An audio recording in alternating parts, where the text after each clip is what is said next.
जय हिंद दोस्तों, स्वागत है आपका अरोड़ा एस एकेडमी में। और ये हमारी पॉलिटी सीरीज चल रही थी, ये उसका अगला टॉपिक है। हमने प्रधानमंत्री को पहले टॉपिक में अच्छे से कवर कराया, यानी कि उसकी नियुक्ति कौन करता है, शपथ ग्रहण किसके द्वारा कराई जाती है, उसका कार्यकाल कितना होता है, उसका वेतन कितना होता है और उसका जो मंत्रियों के संबंध में क्या क्या उसका उत्तरदायित्व होता है, तो उसके बारे में हमने बात की थी। आज ये हमारा दूसरा पार्ट है और इस पार्ट में हम जो बचा हुआ पोर्शन है उसको कवर करेंगे और अधिकांश क्वेश्चन जो बनेंगे वो यहीं से बनते हैं, क्योंकि प्रधानमंत्री से जो क्वेश्चन आएगा वो मंत्री परिषद से रिलेट होकर ही क्वेश्चन आएगा। तो ठीक है, चलिए हम इसके पोर्शन के बारे में बात करते हैं। अब हम बात करते हैं प्रधानमंत्री का राष्ट्रपति के संबंध में। प्रधानमंत्री का राष्ट्रपति के संबंध में यदि हम देखें तो राष्ट्रपति एवं मंत्री परिषद के बीच की कड़ी होता है, यानी कि राष्ट्रपति और मंत्री परिषद दो है ये पर्सन, ठीक है। इनके जो बीच में होगा, ये बीच में कौन होगा, प्रधानमंत्री होगा। यानी कि मंत्रियों की बात को प्रधानमंत्री राष्ट्रपति तक पहुंचाएगा, यानी कि राष्ट्रपति और मंत्री परिषद के बीच की जो कड़ी होगा वो कौन होगा, प्रधानमंत्री होगा। अगला है, जो जानकारी राष्ट्रपति मांगे वह देना। कोई भी विषय जिस पर किसी मंत्री ने विनिश्चित कर दिया है पर मंत्री परिषद में विचार नहीं किया गया है, अपेक्षा किए जाने पर परिषद के समझ विचार के लिए रखे। यानी कि इसका मतलब क्या है, इसका मतलब यह है, यानी कि राष्ट्रपति प्रधानमंत्री से कोई सूचना मांगे तो प्रधानमंत्री को देनी पड़ेगी। यानी कि किसी एक मंत्री ने भी कोई विचार या निर्णय दे दिया है लेकिन पूरे मंत्री परिषद ने विचार नहीं किया है, फिर भी यदि राष्ट्रपति को लगता है कि कोई जरूरी सूचना जो मुझे चाहिए, तो फिर भी राष्ट्रपति को वो प्रधानमंत्री सूचना जरूर देंगे। हालांकि पूरा मंत्री परिषद ने बेशक ही उस पर कोई डिस्कशन ना किया हो।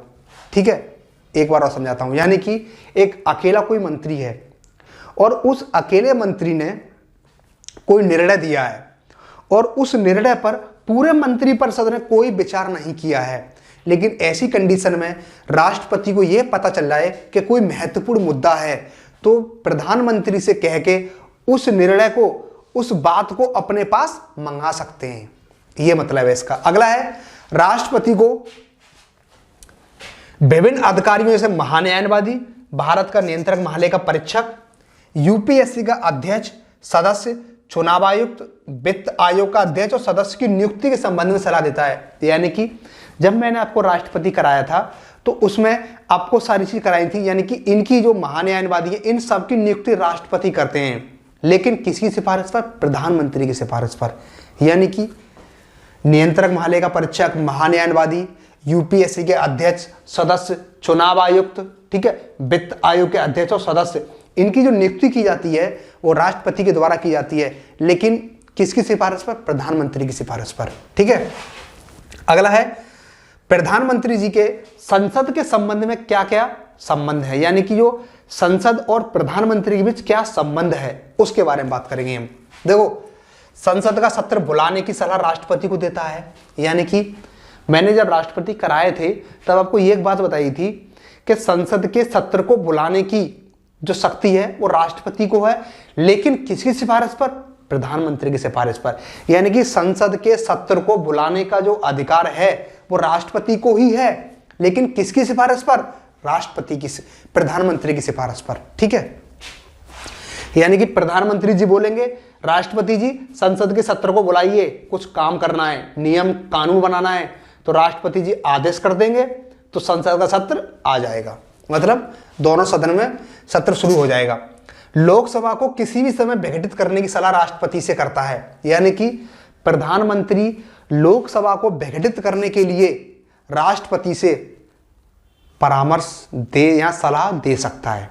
यानी कि प्रधानमंत्री को यह लगता है कि अब उसे डाउट होने लगे कि मेरा सदन में विश्वास नहीं रहा है, अब दिक्कत आ सकती है और मैं ये चाहता हूं कि ऐसी स्थिति ना आए कि मुझे त्यागपत्र देना पड़ जाए, उससे पहले ही वह लोकसभा को विघटन करने का अधिकार दे देंगे, या फिर प्रधानमंत्री कार्यकाल पूरा होने वाला हो उस कंडीशन में भी राष्ट्रपति को प्रधानमंत्री सलाह देंगे कि लोकसभा का विघटन कर दीजिए, उसे बर्खास्त कर दीजिए। सभा पटल पर सरकार की नीतियों की घोषणा करता है। यानी कि जो संसद में, ध्यान रखना, जो संसद में जो सरकार की नीतियों की जो घोषणा की जाती है वो भी प्रधानमंत्री के द्वारा ही की जाती है। हालांकि राष्ट्रपति करते हैं, लेकिन सिफारिश किसकी होती है? प्रधानमंत्री की। अब कुछ अन्य शक्तियां हैं, इन देखो यहां से क्वेश्चन बनेंगे फैक्चुअल। कैसे? योजना आयोग, राष्ट्रीय विकास परिषद, राष्ट्रीय एकता परिषद, अंतर्राज्यीय परिषद, राष्ट्रीय जल संसाधन परिषद का अध्यक्ष राष्ट्रपति नहीं होता है, ध्यान रखना। कौन होता है? प्रधानमंत्री होता है। यानी कि योजना आयोग का अध्यक्ष, अब तो यो नीति आयोग हो गया है, ठीक है। तो राष्ट्रीय विकास परिषद का अध्यक्ष प्रधानमंत्री, राष्ट्रीय एकता परिषद का अध्यक्ष प्रधानमंत्री, अंतर्राज्यीय परिषद का अध्यक्ष प्रधानमंत्री, राष्ट्रीय जल संसाधन परिषद का अध्यक्ष प्रधानमंत्री, और राष्ट्र की जो विदेश नीति होती है उसको कैसा स्वरूप देना है, उसको लचीला बनाना है, कठोर बनाना है, किस प्रकार से बनाना है, ये भी राष्ट्रपति नहीं प्रधानमंत्री ही करते हैं इसका अधिकार, ठीक है। अगला है केंद्र सरकार का प्रवक्ता होता है, यानी कि केंद्र सरकार के बारे में यदि कोई भी बात बोलनी हो तो प्रधानमंत्री का ही नाम आता है सबसे पहले। अगला है आपातकाल के दौरान राजनीतिक स्तर पर आपदा प्रबंधन का प्रमुख, यानी कि यदि कहीं पर डिजास्टर या आपदा आती है, सपोज करो केरल में आपदा आई, ठीक है, केरल में आपदा आई थी, या फिर कहीं पर भी चक्रवात, कोई भी डिजास्टर आता है, तो ऐसी कंडीशन में जो वहां पर क्या भेजना है, किसको भेजना है, किस किस प्रकार से वहां कार्य करना है, तो इन सब की जिम्मेदारी प्रधानमंत्री खुद ले लेते हैं, लेकिन राजनीतिक तौर पर, ठीक है। अगले हैं सत्ताधारी दल का नेता होता है, यानी कि सत्ताधारी, वही शुरुआत में बात बताई थी, यानी कि जिसका बहुमत अधिक होगा वही व्यक्ति कौन बनेगा? प्रधानमंत्री, यानी कि सत्ताधारी दल का यह नेता होता है। अगला है सेनाओं का राजनीतिक प्रमुख होता है, ध्यान रखना सेनाओं का राजनीतिक प्रमुख कौन होता है? प्रधानमंत्री होता है, ठीक है, हाँ मत भूल जाओ इसको आप। अब बात करते हैं हम कुछ आर्टिकल के बारे में बात कर लेते हैं, ठीक है, जैसे कि आर्टिकल 74 है, 75, 78, इनके बारे में बात करके इसको फिनिश करते हैं हम। तो 74 के बारे में यदि बात करें, राष्ट्रपति को सलाह देने के लिए मंत्रिपरिषद का प्रमुख प्रधानमंत्री होगा, यानी कि आर्टिकल 74 यह कहता है कि राष्ट्रपति को सलाह देने के लिए एक मंत्रिपरिषद होगी और उसका प्रधानमंत्री उसका प्रमुख होगा। यानी सपोज करो आप राष्ट्रपति कोई भी काम करते हैं तो ध्यान रखना बिना मंत्रिपरिषद की सलाह के नहीं करते, यानी कि उन्हें पहले मंत्रिपरिषद की सलाह लेनी होती है, उसके बाद ही वह कोई भी काम करते हैं। लेकिन उस मंत्रिपरिषद का हेड कौन होता है? प्रधानमंत्री, ठीक है। अगला है राष्ट्रपति इसकी सलाह के अनुसार कार्य करेगा, पुनर्विचार के लिए कह सकता है, लेकिन पुनर्विचार के बाद सलाह को मानना पड़ेगा। यानी कि मंत्रिपरिषद ने राष्ट्रपति को कोई बात बोली, ठीक है, या फिर कोई भी कार्य करने के लिए कहा, तो राष्ट्रपति क्या कर देगा? उसे पुनर्विचार के लिए कह सकते हैं कि ऐसा करिए, आप इस पर दोबारा विचार करिए। लेकिन जब दोबारा मंत्रिपरिषद उसी बात को दोहराएगी तो राष्ट्रपति को वह बात माननी पड़ेगी, ठीक है। यहां पर राष्ट्रपति के हाथ बंध जाते हैं, यानी कि एक बार यहां पुनर्विचार के लिए कह सकते हो, लेकिन उसके बाद जब अगर वही बात दोबारा तुम्हारे पास आएगी तो आपको बाध्य होना पड़ेगा, आपको एज इट इज बात माननी पड़ेगी, ठीक है। अगला है आर्टिकल 75 क्या कहता है? प्रधानमंत्री की नियुक्ति राष्ट्रपति करेगा और प्रधानमंत्री की सलाह पर अन्य मंत्रियों की नियुक्ति करेगा, आर्टिकल 75 कहता है। यानी कि अनुच्छेद 75 के अनुसार मंत्रियों की नियुक्ति जो होती है अनुच्छेद 75 में होती है, और जो प्रधानमंत्री की नियुक्ति भी होती है वो अनुच्छेद 75 के अंतर्गत ही होती है। तो नियुक्ति कौन करता है?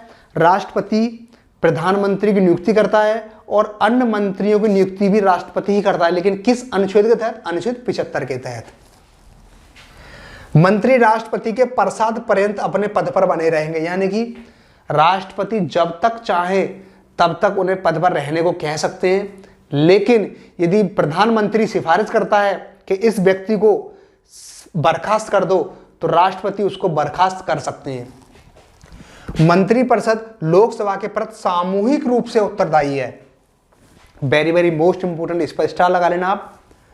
जो मंत्रिपरिषद होती है वो लोकसभा के प्रति सामूहिक रूप से उत्तरदायी। इसका मतलब क्या है? इसका मतलब ये है क्योंकि लोकसभा के सदस्यों से ही मिलकर क्या बनती है? मंत्रिपरिषद बनती है। यानी कि मंत्रिपरिषद ने अगर कोई भी काम किया, ठीक है, तो मंत्रिपरिषद और लोकसभा के प्रति सामूहिक रूप से उत्तरदायी है, तो उसकी जिम्मेदारी मंत्रिपरिषद की स्वयं की है। उसको जवाबदेह होना पड़ेगा लोकसभा में, क्योंकि लोकसभा में अकेली एक सदन की सरकार नहीं होती है, अपनी और भी पार्टियां होती हैं, ठीक है। यानी बीजेपी भी होगी, अन्य जो कांग्रेस भी होगी, अन्य सभी पार्टियां होती हैं। अब सपोज करो तुम मंत्रिपरिषद ने कोई ऐसा कानून या कोई काम कर दिया जो क्या होगा, विपक्ष को अच्छा नहीं लगा, देश के हित में नहीं है, तो क्या करेगा, इन्हें जवाबदेह होना पड़ेगा, उन्हें बताना पड़ेगा कि ये काम सही कैसे है और गलत कैसे है, ठीक है। तो ये जवाबदेह है अपनी नीतियों के प्रति। अगला है अनुच्छेद 78, संघ के कार्यकलाप के प्रशासन संबंधी और विधान परिषद के सभी विनिश्चय राष्ट्रपति को सूचित करें। यानी कि संघ के कार्यकलाप के प्रशासन संबंधी और विधान परिषद के सभी विनिश्चय राष्ट्रपति को सूचित करें। यानी कि कार्यपालिका के जितने सारे कार्य हैं प्रशासन संबंधी और कानून के बनाने संबंधी, इन सब की सूचना, ठीक है, प्रधानमंत्री किसको दे, राष्ट्रपति को दे। जो जानकारी राष्ट्रपति मांगे हुए दे। यदि किसी मंत्री ने विनिश्चय कर दिया है किंतु मंत्रिपरिषद में विचार नहीं किया गया है, राष्ट्रपति द्वारा अपेक्षा की जाने पर परिषद के समक्ष विचार के लिए रखे। वही बात, यानी कि किसी एक मंत्री ने कोई निश्चय कर लिया है, ठीक है, लेकिन क्या है, उस विचार को मंत्रिपरिषद में नहीं रखा गया है, तो उस मंत्रिपरिषद में रखने से पहले उस विचार को राष्ट्रपति को जानने का अधिकार है, ठीक है। इसकी सूचना कौन देगा, प्रधानमंत्री देगा राष्ट्रपति को, ठीक है। तो यहां पर आज हमारा यहीं पर प्रधानमंत्री का चैप्टर था वो खत्म हो गया, और जो अगला जो हमारा चैप्टर बनेगा उसके बारे में मंत्रिपरिषद के बारे में आपको कराऊंगा, ठीक है।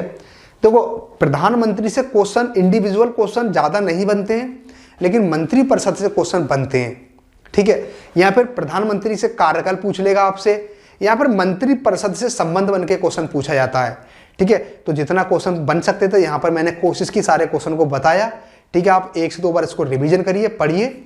चलिए, थैंक यू।